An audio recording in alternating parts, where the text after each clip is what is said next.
The hour of day doesn't matter. On the streets of Indianapolis, it's no secret. Prostitution is on demand, involving women of all ages. But what I'm finding is most women need recovery help, so it's getting them into recovery.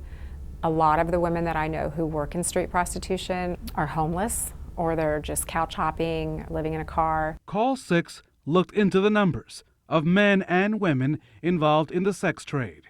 It thrives along the 10th Street corridor, near Rural and East Washington streets, drawing people from all over central Indiana. I see people walking down the road, either asking for change or favors. They'll do the little hand wave or wink at you, to try to get your attention, and I just ignore it. But there's a lot of it that happens around here. It's along here I usually just recognize them when I see them. that Stephanie Jeffers seeks to offer options to other women. I think that there's a common denominator between myself and other women who work in the sex industry of brokenness and abuse and great loss. Stephanie once worked as a dancer in a strip club.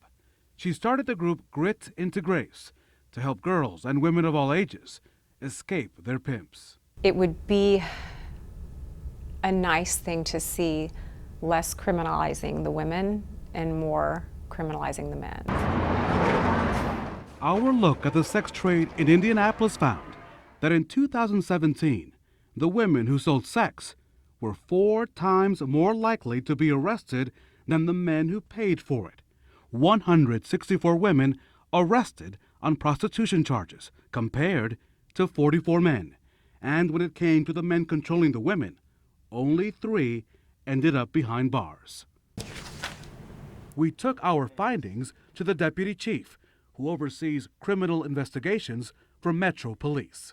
We need to be more strict, I think, on the Johns that are looking for prostitutes too, because that may reduce what we see on the street. And they don't see that there is anything wrong with their actions, they're not going to stop.